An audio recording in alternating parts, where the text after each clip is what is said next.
dizendo: Rabi, quem pecou? Este ou os seus pais, para que nascesse cego? Versículo 3: respondendo-lhe Jesus, disse: nem ele pecou, nem os seus pais, mas para que se manifestem nele as obras de Deus. A minha versão é um pouco diferente. Versículo 4 diz: convém que eu faça as obras daquele que me enviou, enquanto é dia. A noite vem, quando ninguém pode trabalhar. Enquanto estou no mundo, sou a luz do mundo. E tendo dito isso, cuspiu na terra, fazendo logo com a saliva, untou com logo os olhos do cego. E disse: vai, lava-te no tanque de Siloé, que significa o enviado. Foi, pois, lavou-se e voltou vendo. Palavra de Deus, irmãos, nome de Jesus. Acompanhe aí na sua Bíblia, meus amados irmãos. Eu quero ministrar hoje debaixo do tema: o homem chamado Jesus. Meus amados irmãos, conforme nós sabemos, Jesus Cristo é o Cristo Messias. Jesus Cristo é o Salvador do mundo. A Bíblia declara que não há nome acima do nome do Senhor Jesus Cristo.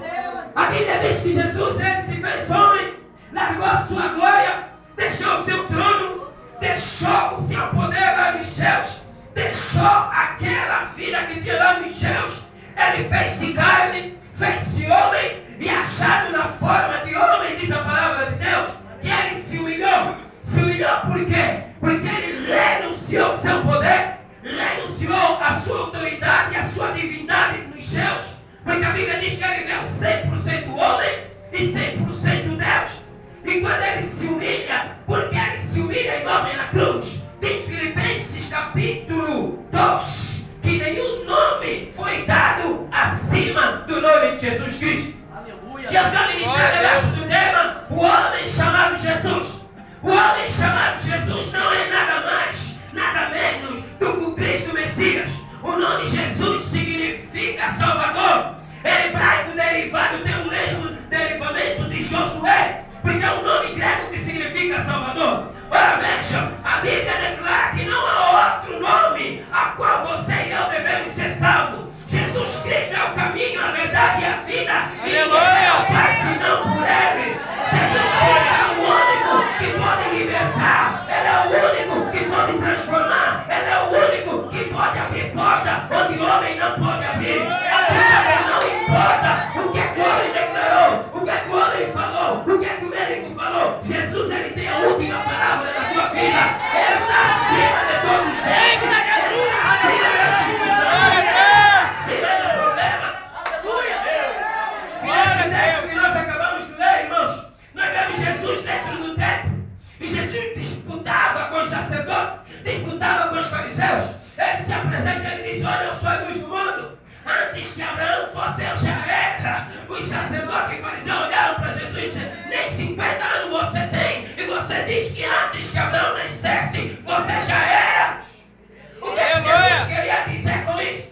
Quando ele disse eu já era, ele estava complementando algo que Deus no Velho Testamento vem falando. Quando Deus se apresenta a Moisés, na Êxodo capítulo 3, Deus se apresenta a Moisés, dá uma missão a Moisés. Moisés olha para Deus e diz: não crerão em mim, como é que eu vou me apresentar? A quem Deus vai anunciar? Deus olha para Moisés e diz assim: diga a eles, eu sou o que só me enviou. Aí no Novo Testamento, no Velho você vê Deus a falar, eu sou o que sou. No Novo Testamento você vê Jesus a completar aquilo que Deus disse. Deus falou, eu sou. Jesus disse, eu sou a ressurreição, a vida. Aquele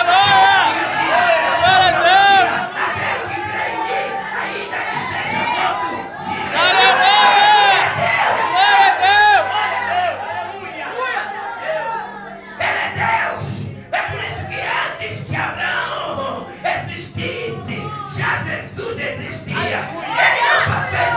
Só no ventre da Maria, ele existia na eternidade. Aí os sacerdotes e os fariseus olharam para Jesus e disseram: verdadeiramente você tem demônio. Agora sim temos a certeza que você tem demônio. Eu estou a falar do homem chamado Jesus. O homem chamado Jesus é o homem que tomou o seu lugar, é o homem que tomou o meu lugar, é o homem que pagou teu preço na cruz, é o homem que sofreu por ti, é o homem que foi chicoteado por ti. É por isso aí da esperança bênção para ti, tem milagre para ti, tem poder para ti. Ele pagou o teu preço.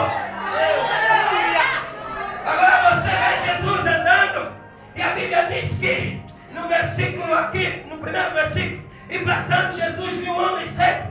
Eu aprendo aqui duas coisas. A Bíblia diz que Jesus ia passando. O que é que eu aprendo com essa lição? Eu aprendo que Jesus sempre passa onde há problema. Jesus sempre passa onde há necessitado. Jesus sempre passa onde alguém precisa dele. Ele está passando aqui nesse lugar. E Jesus está passando aqui hoje. Porque a Bíblia me declara que onde ele passa a liberdade, onde ele passa a transformação, onde ele passa a cura, onde ele passa a bênção, ele está aqui nesse lugar. E você não sairá daqui como você entrou. Porque Jesus está aqui. Ele está aqui. Glória a Jesus! Não importa qual é o problema que você está enfrentando, qual é a crise que você está enfrentando. Ei, tem uma boa notícia para ti. Enquanto você está adorando, enquanto você está cultuando, ele está passeando na tua casa. Ele está passeando no esgoto. Ele está visitando o teu marido. Ele está visitando a tua esposa. Ele está visitando a tua filha. Ele está visitando os teus filhos. Porque Jesus sempre passa onde alguém necessita. E se tem necessidade, tem resposta. Se tem clamor, tem resposta. Ele declara no livro de Salmos, capítulo 50, versículo 15: clama-me no dia da angústia e eu te responderei. Você pode clamar, o teu Deus está vivo, o teu Deus é real, ele não está morto, ele ressuscitou. Glória a Deus! Glória a Jesus! Teu Deus não é de prata. Glória a Jesus! Você precisa crer de forma diferente. Ei, teu Deus é real. O teu Deus não é de prata. O teu Deus não é de bronze. O teu Deus não é de ouro. O teu Deus não é de madeira. Tem perna, mas não anda. Tem braço, mas não toca. Tem olho, mas não vê. Por que eu preciso de um Deus de prata, um Deus de ouro, um Deus de madeira, que precisa ser carregado pelo homem? Eu tenho um Deus que me carrega quando eu preciso, que me carrega quando eu preciso, que me carrega quando eu preciso. Maravilha, Deus! Assim diz o Senhor: vinde a mim, vós que estás cansado e oprimido, e eu vos aliviarei. Tomai sobre mim meu jugo. Hoje Deus está fazendo um caminho na tua vida. O Senhor vai mudar a tua história hoje. Você não será mais o mesmo. Ele entrou nesse lugar. Os olhos dele estão aqui. Ele está passeando a boca. E quando ele chega, ele transforma. Quando ele chega, ele liberta. Quando ele chega, ele cura. Não importa o que o homem falou. Não importa onde o homem brigou. Não importa quem te rejeitou. Isaías 49:15. Pode uma mulher esquecer-se tanto do seu filho que cria. A mulher que nasce não esquece. A mulher que aguenta não viver se não esquece. Ai, mas todavia, se ela se esquecer, eu, o Senhor Deus, Aleluia! não me esquecerei de ti. Glória a Deus não se esqueceu de ti. Ele está no controle. Ele está no comando. Glória a Jesus! Hoje. Maravilha!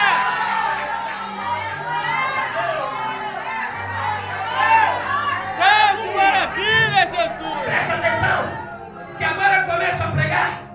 Aí a Bíblia declara que Jesus vê um homem cego. Eu disse que o teu Deus não é um Deus de madeira que tem olho e não vê. Olha aí como é que o teu Deus é. Ele tem olhos e ele que vê. Você não sabe qual é a circunstância, qual é o problema, a fonte do teu problema, mas Deus lá em cima ele sabe. A Bíblia diz que Deus quando Jesus passou, ele viu um homem cego. Isso significa que esse homem cego chamou a atenção de Jesus. É porque Jesus vê o problema. Ele sabe qual é o problema, ele sabe qual é a luta, ele sabe qual é a adversidade. Aí quando o pastor não está presente, aí quando o irmão da esquerda não está presente, quando você chora, quando você lamenta, quando você está fraca, sem vontade de continuar, com vontade de desistir de tudo, com vontade de abandonar, quando você se prostra e ora, ele está presente. Ele sabe, ele está vendo.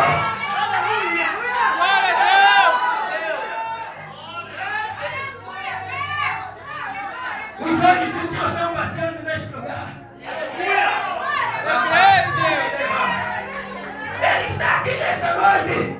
Glória a Deus, aleluia. Ele sabe o teu problema. Ele sabe qual é a luta que você está enfrentando. Ele sabe qual é a adversidade que você está enfrentando. Ele sabe como você foi humilhada. Ele sabe como você foi rejeitado. Ele sabe quantos dedos têm sido direcionando contra ti.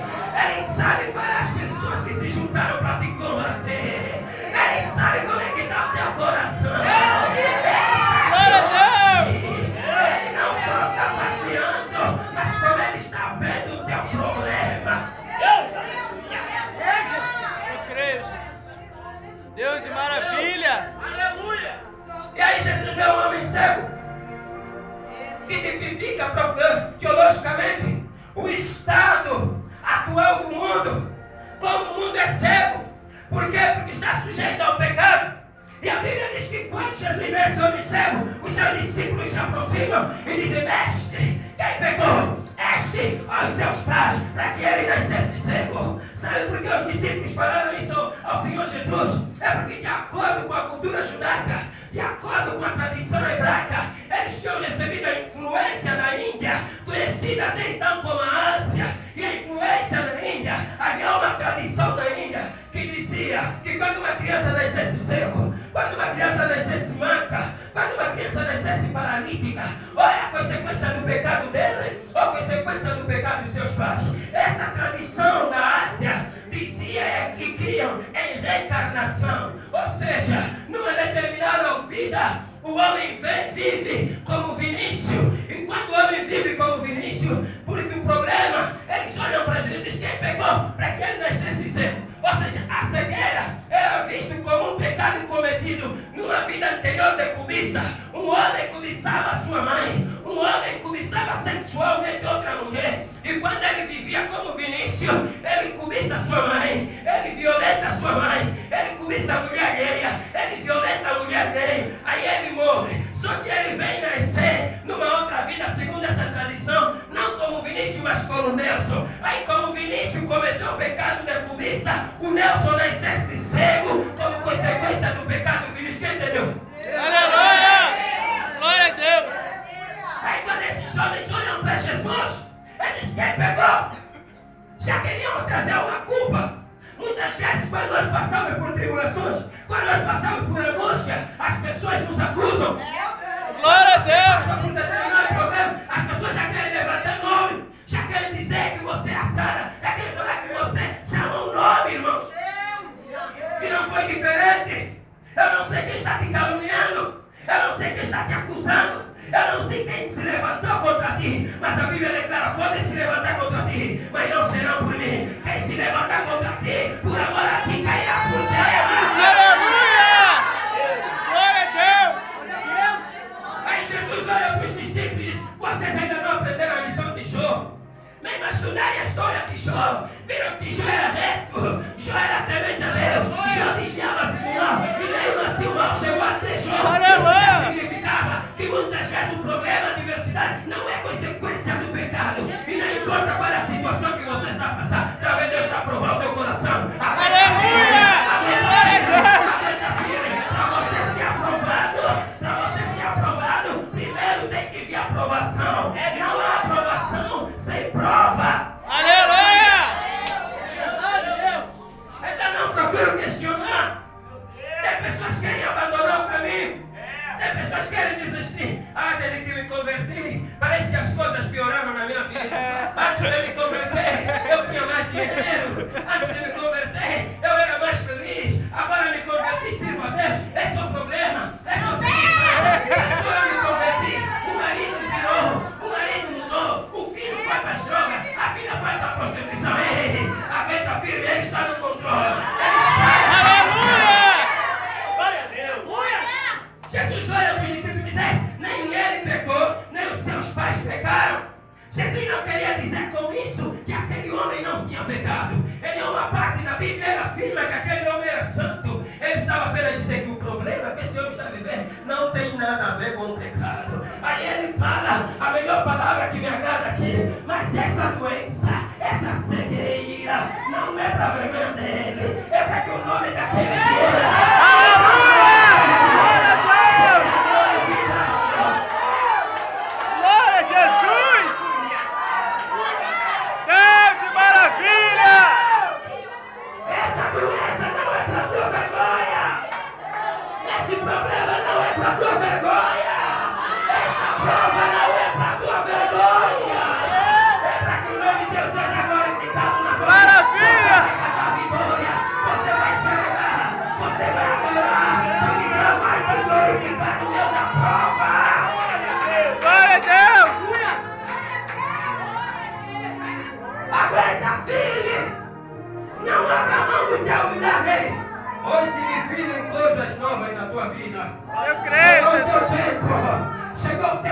exaltação. Chegou o tempo de você celebrar. O teu milagre chegou. Acabou a vergonha na tua vida.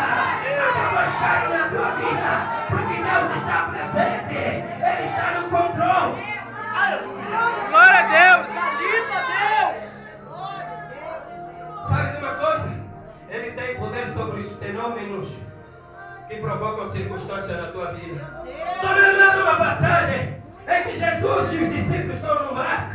Aí os discípulos começam a navegar. E o mestre, como tinha uma vida pesada, de noite era monte, de noite era oração, e durante o dia atendeu pouco. Aí o mestre estava cansado e decide tirar uma cesta. Ele decide dormir um pouco no seu travesseiro. Só que enquanto Jesus dormia, a Bíblia diz que se levantou um temporal. E o temporal era para secar a vida de Jesus e a vida dos discípulos. A água entrava no barco, de maneira que o barco quase se afundava. Algo chama minha atenção aqui. Os discípulos apavorados, em meio à tribulação, em meio à circunstância, em meio à tempestade, Jesus está dormindo no travesseiro. Enquanto Pedro e os demais discípulos estão tirando água no barco, porque o barco se afundava, Jesus está descansando no travesseiro. Pedro ficou irado. Pedro olhou para João e disse: João, o que é que se passa com o mestre? O mestre não estava que está entrando no barco. O mestre não estava em tempestade. Como é que ele tinha coragem de dormir se nós perecemos aqui? Aí Pedro vai fazer acordar Jesus.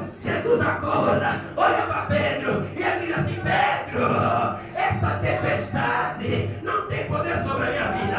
Eu tenho poder sobre o fenômeno que provoca a tempestade. Ele está no controle. Sabe qual é a lição aqui, igreja? Estão pregando por aí: só bênção, só vitória, só chave, só casa. Que crente não passa na prova. Jesus! Que crente não tem adversidade. Essa não é a doutrina bíblica. A doutrina bíblica é que na prova, na adversidade, ele está no barco, ele é o teu comandante. Aleluia! O teu barco não vai Glória afundar. a Deus! Aleluia! Glória a Jesus! Enquanto ele for o capitão do teu barco, não tem como o teu barco afundar. Por quê? Porque o mesmo Jesus que estava no barco é o mesmo Jesus que vai andar por cima do mar. Ele vai andar por cima do teu poder. Aleluia! Ele vai andar por cima da tua diversidade hoje. Ele vai andar por cima da circunstância hoje. Eu creio, Deus! Que maravilha! Se ele está no barco, você pode confiar. Se ele está no barco, você pode descansar. Por quê? Porque a Bíblia declara, em Hebreus capítulo 12, se não me engano, versículo 6, Jesus Cristo é o mesmo ontem, hoje e eternamente. O mesmo Jesus que curou ontem, ele cura hoje. O mesmo que ressuscitou ontem, ele ressuscita hoje. O mesmo que abriu os olhos desse cego, ele pode fazer o milagre na tua vida. Eu creio, Jesus! Aí Jesus me falou algo interessante aqui. E diz assim, no versículo 4: como é que eu faço as obras daquele que me enviou? Em algumas traduções diz: convém que nós façamos continuidade. Ele diz em João capítulo 14, 12: aquele que crê em mim, quem crê em mim também fará as obras que eu faço. Você foi levantado como uma extensão de Cristo. Ele diz assim: como é que eu faço as obras daquele que me enviou? Deus te colocou aqui como um agente transformador para mudar a história da tua família, para mudar a história dos teus vizinhos, para mudar a história da tua nação. O mesmo Deus, o mesmo poder que estava em Jesus Cristo, ele não ficou enterrado lá em Jerusalém, porque eu visitei o túmulo, pastor André. Entrei naquele túmulo onde o Senhor Jesus Cristo foi enterrado, meu Deus. Quando eu cheguei naquele lugar, eu fiquei surpreendido porque o corpo dele não estava lá. É porque o terceiro dia, o poder sobrenatural desceu e ressuscitou Jesus. O mesmo poder que ressuscitou Jesus vai ressuscitar o que está morto na tua vida. Maravilha, Deus! Ele não conhece impossibilidade. Ele não conhece limitações. A Bíblia declara que os impossíveis para os homens são possíveis para Deus. Aquilo que você vê que é impossível, não é impossível para Ele. O médico declarou que não tem solução. O homem declarou que não tem cura. Mas Deus tem a última palavra na sua vida. E aquilo que Ele declarar, aquilo que Ele decretar, homem nenhum pode revogar. Dá para nascer um homem que vai enfrentar o teu Deus e vai sair vitorioso. Ei, Deus nunca perdeu nenhuma batalha. Não vai perder.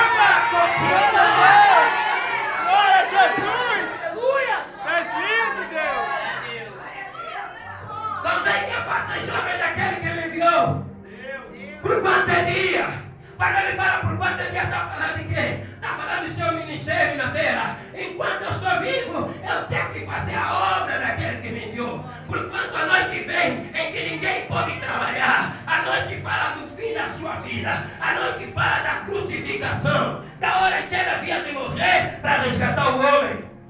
Aleluia! Ele olha para os discípulos e diz: enquanto eu estou no mundo, eu sou a luz do mundo. Aleluia! Olha para mim. Há uma luz no fundo do túnel. Ainda há esperança para ti. Glória a Não Deus! olhe para as circunstâncias. Não olhe para a tua idade. Deus ainda não terminou contigo. O teu tempo chegou. O tempo do milagre chegou. O tempo da mudança chegou. Aí a Bíblia diz que Jesus cuspiu na terra. Meu Deus, segura aí que isso é forte. Oh, Jesus! Jesus cuspiu na terra. Porque o homem estava cego. Meu Deus, o que é isso? Eita, meu Deus. Senhor, porque vou aqui falar um pouco sobre isso. Viu uma publicação de um homem, ela chama a unção do cuspe. Misericórdia. Estão cuspindo aí na boca dos crentes aqui no Brasil. Viu? Pastor, viu? Jesus, ele era rei, ele era profeta, ele era sacerdote. E o exercício da sua função era que faz um ato profético. E é um ato profético não para que virasse doutrina, para que andassem a cuspir na boca dos crentes hoje, meu Deus. Aí Jesus está diante de um homem. E esse homem nasceu cego. Diz a Bíblia, o homem nasceu cego. Ah, aqui tem algo interessante, irmão. Jesus cospe na terra. Quando ele cospe na terra, pega no lodo. Ele unta os sonhos daquele homem. Manda o homem se lavar no tanque. Quando o homem vai se lavar, o homem volta vendo. Isso me remete a Gênesis capítulo 2. Gênesis capítulo 2, Deus descreve como é que ele cria o homem. O homem inanimado foi criado do pó da terra. Foi criado do barro. Só que o homem, enquanto criado do barro, o homem não tinha vida. Porque não havia fôlego de vida. Aí Deus sopra o fôlego de vida no homem. E o primeiro homem, Adão, fez-se ser vivente. Ele levanta. Ei, o homem foi criado da onde? Foi criado do barro. O homem cego estava faltando uma matéria-prima, que era os seus olhos. Jesus cospe na terra. Jesus cospe na terra. Ele chora fora de vida naquela saliva. Pega naquele corpo, pega naquela matéria-prima e ele vai consertar o que faltava no corpo do homem cego. E ele chora fora.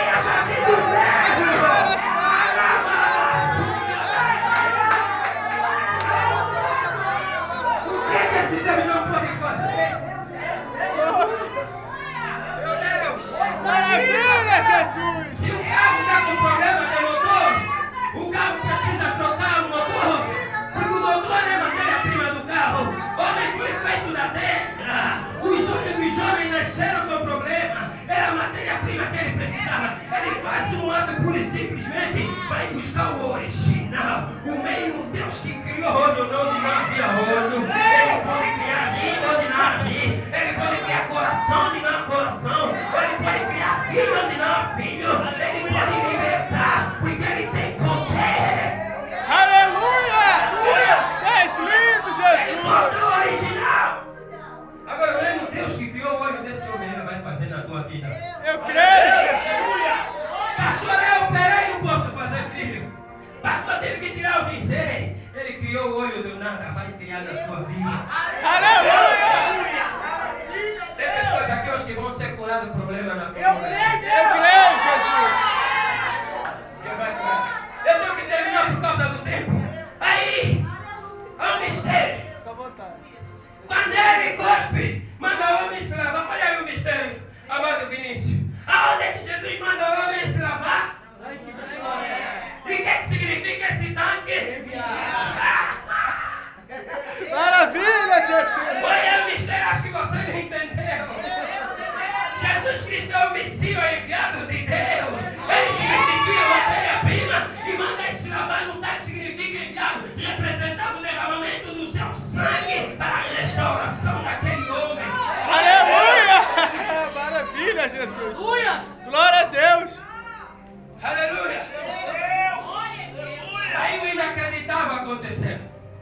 Sabe qual era a condição do homem cego?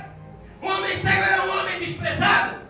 O homem cego era um homem rejeitado. Esse homem, de acordo com a tradição, não me canso de falar isso, foi criado e educado pelos seus pais durante 7 anos. Porque em Israel uma pessoa imperfeita só podia ser educada, alimentada, criada, protegida pelos pais até 7 anos. Depois de 7 anos era posto para a rua. Todo homem cego, paralítico e manco viviam de quê? Mendigando. Esse homem era um mendigo, ninguém ligava para ele. Passavam para aquele homem e ninguém olhava. A família rejeitou, a família abandonou. Talvez você foi rejeitado pela família, foi abandonado pela família, mas Jesus está aqui. Ele vai dar a sua hoje. Ele vai dar a tua história hoje. Eu creio, Jesus. Hoje. Aleluia, Deus. Glória, Jesus. Mistério, pastor André. É que enquanto o pastor André não tem uma grande igreja, é que enquanto o pastor André não tem um grande carro, é que enquanto o pastor André não prospera, ninguém se mete com o pastor André. O pastor começa a ver que essa igreja já lotou, tem pessoas lá fora, a igreja espaço já não chega, já começam a se levantar, já querem caluniar, já querem apontar dedo. Enquanto você não tem, ninguém se levanta contra ti, mas quando Deus fazer, vai ter sempre um levante. É Jesus! Aleluia! Maravilha, Deus! Mas tem algo aqui interessante que diz assim, no versículo 8: então os vizinhos e aqueles que antes tinham visto que ele era cego. Olha aí como é que a Bíblia diz. Então, versículo 8: os vizinhos desse homem cego, aqueles que sabiam que ele antes era cego, aqueles que tinham falado: você não vai dar em nada, você vai ser um desgraçado, você é um coitado, você é um miserável, você é um mendigo, foram obrigados a celebrar o milagre desse homem. Aleluia! A fé, a cura desse homem. A Bíblia diz: então aqueles que antes tinham visto que ele era cego diziam: não é este aquele que se assentava a mendigar. Sabe, irmão, o que Deus vai fazer na tua vida? Vai surpreender os teus vizinhos, vai surpreender os teus Aleluia! vizinhos. O teu milagre. Maravilha! Uns diziam: é ele. Outros diziam: não é ele. Uns diziam: mas é esse que mendigava. Outros diziam: não é esse. Sabe o que significa? Significa que eles não estavam acreditando no milagre. Eles não estavam acreditando. Por quê? Porque era impossível aquele homem voltar a ver. E o homem recebeu a restauração. Os teus vizinhos vão ficar surpreendidos com o milagre de Deus na sua vida. Aleluia! Chama esse homem para se apresentar a ver. Como é possível? Será que ele mesmo tu? Ele disse: sou eu. Maravilha, Jesus! Mas é você que sentava a mendigar. É, sou eu. Oh, Jesus! Coisa linda! Mas é você que era desgraçado. É, sou eu. Ei, Deus trabalhou no emocional desse homem. Restaurou o estado emocional desse homem. Aí os homens não acreditaram no milagre. Mandaram chamar os pais. Essa é a melhor parte da história. E quando os pais chegaram, com medo dos judeus, com medo dos fariseus, perguntaram: ei, esse é o vosso filho que vocês dizem que nasceu cego? Como é que era agora ver? Aí o pai olhou para as autoridades religiosas e disseram assim: sabemos que esse é o nosso filho.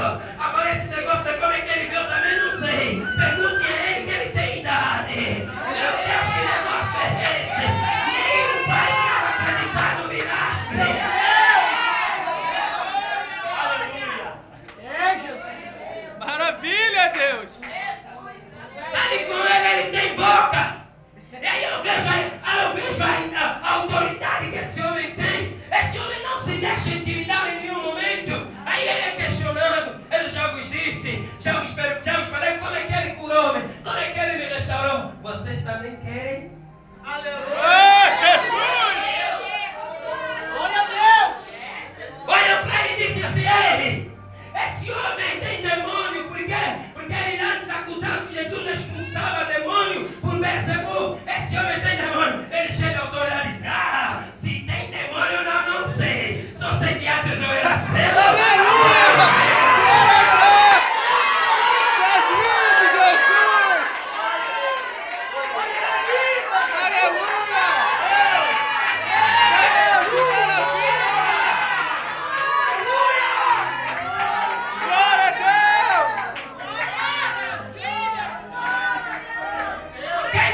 isso, então fala. Aí ele termina dizendo, o homem chamado Jesus. Ele pode. Agora não diz que o homem chamado Jesus, ele está aqui hoje. Ele vai fazer na sua vida. A igreja coloca-se em pé nesta hora. Ele é o Rei dos Reis. Ele é o Senhor dos Senhores. O seu nome é Jesus. O príncipe da paz. Aquele que era e que há de vir. Aquele que está sentado à destra do Pai. Para ressuscitar. Aquele que tem poder para abrir porta. Talvez a porta esteja fechada na tua vida. Talvez você estivesse sem solução. Mas eu quero te dizer algo. A Bíblia é clara. Quando uma porta se fecha aqui, outra porta se abre ali. Sabe o que isso significa? Sabe o que isso significa? Sabe o que Deus quer dizer com isso? A mesma porta que se fecha na tua vida é a mesma porta que tem a responsabilidade de abrir outra. Não se preocupe. Glória a Deus! Maravilha, Jesus! Levanta as mãos.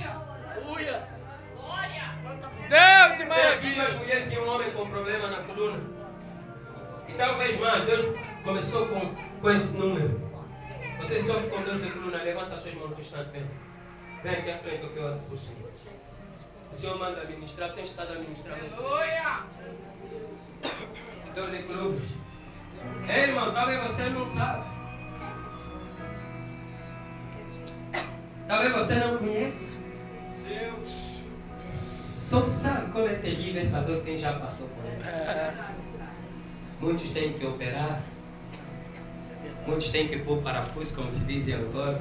Não sei se é o mesmo as pessoas. A mesma coisa. A dor de coluna é provocada por um desnível. Quando o disco sai do lugar, aqui na pernas, quando o disco sai do lugar, eles têm que estar nivelados. Só que por causa de alguma determinada situação, o disco sai do lugar. E quando o disco sai do lugar, há um desnível. Um fica em cima e outro fica embaixo.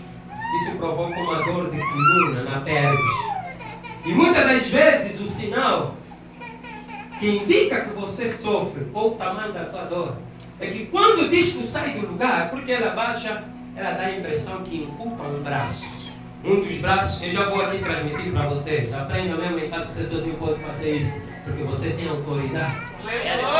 Eu sofri muito com essa dor. Quando essa dor dava, eu caía no lugar onde estava, não conseguia fazer nada, eu andava de joelho. Então você vê, dá a impressão que um braço fica mais curto. Eu vou pedir às irmãs que estão aqui para fazer um exercício, só para ver o desnível. Você vai juntar o pé assim, eu vou orar agora por si. E eu vou terminar, junto o pé e estica as mãos aqui assim para mim. Assim.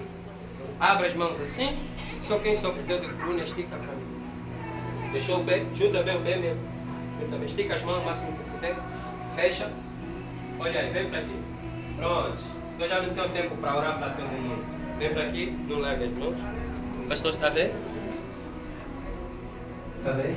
Igreja, os irmãos viram aqui.